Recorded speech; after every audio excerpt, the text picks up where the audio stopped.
Parak Lo Yachpor, Daf Chav Gimel, sponsored the Refuah Shlema for Binyamin Chaim ben Sarah. We begin with a Mishnah.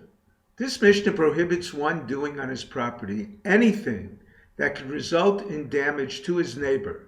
It prohibits one neighbor leaning a ladder on the wall dividing their property when a dovekat is on his neighbor's side, unless he distanced the ladder 4 amos from the dovekat, preventing a weasel springing off it into the dovekat. The Gemara explains this Mishnah even according to Rabbi Yossi, who generally holds whatever one does on his property, al hanizak laharchik es atzmo. The potential victim must guard himself against damage. Our Mishnah discusses a case of girei delay. His arrows are what is referred to as direct damage.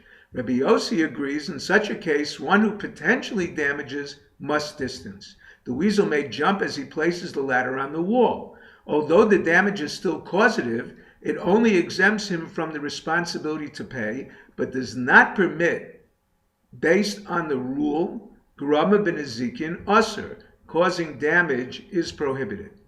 The Gemara wonders if this law, grama b'nezikin asur, changes with the chazakah. Rav Yosef did not protest bloodletters using shade from his palm trees while drawing blood from their patients. Crows ate and smeared the blood on his dates. Rav Nachman held, Ein chazaka l'nezikin. The victim claims he did not need to protest against the clear misuse of his trees. Although Rav Nachman's ruling concerned either heavy amounts of smoke or the bad odor from an outhouse, Rav Yosef was fastidious and could not tolerate eating bloody dates. Now we move on to a new Mishnah. The Mishnah brings a machlokas how far one must distance dovekats. The Tanna Kama holds whether one builds a dovekat at the outskirts of a city or on his property, he must distance it 50 amos to prevent doves eating city or neighbors' gardens. Rabbi Yehuda holds a distance of base arba kurin, approximately 280 amos in each direction, the distance of an uninterrupted flight. However, if the previous owner established a chazaka, even an area as small as a quarter kav does not require distancing. The Gemara infers the court claims on behalf of an heir or purchaser. One who occupies property 3 years without his rights being challenged need not prove ownership, but must have a legitimate claim to it. However, the court does not expect a subsequent heir or purchaser to know the benefactor or seller's claim. The Mishnah states the purchaser of the dovekat does not have to move it. The Gemara distinguishes it from a courtyard purchased with ledges and balconies extending into the public domain.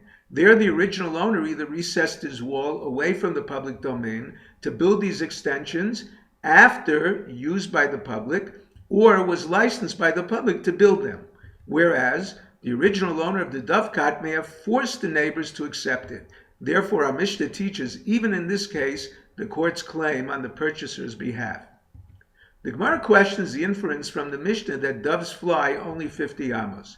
Braisos teach one cannot set bird traps within 8,000 amos from the nearest settlement.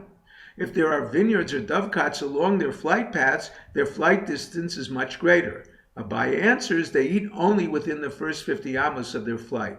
Now we move on to a new Mishnah. The Mishnah discusses how to determine the ownership of doves found away from a dovekat. Number 1, a dove found up to 50 amos from a dovekat belongs to it. Beyond 50 amos, it belongs to the finder. Number 2, if found between 2 dovekats, it belongs to the closer one. Number 3, if the distance to both of them is equal, the owners divide. Majority or proximity rules is a Torah principle. However, if they come in conflict, Rabbi Hanina teaches majority rules. The Torah's requirement of Egla Rufa, the city closest to the dead body decapitates a calf, applies only where the proximity does not come in conflict with majority, such as an isolated city not frequented by outsiders, and neighboring cities are the same size. The Gemara challenges Rabbi Hanina from our Mishnah. Our Mishnah states if the dove is found within 50 amos from the dovekat, it belongs to the dovekat owner. This is even where there is a larger dovekat more than 50 amos from the dove. Otherwise, even found beyond 50, it would still belong to the owner of the dovekat. It is the closest, and the one further away is the same size. The Gemara rejects this challenge. The Mishnah refers to hopping, not flying doves. They hop up to 50 amos from the dovecot. Therefore, our Mishnah does not use the dove's proximity to award it to the owner of the dovecot. Second law, where the dove is situated between two dovecots, the dove is awarded to the one closer. Both are the same size. The other dovecots in the area do not factor in to create a majority against their proximity, because the Mishnah discusses young doves that do not continue when their dovecot is out of sight. They hop through a vineyard that would block the view of their dovecot. If you're enjoying Daf 5, please click on the link below and subscribe. Thank you.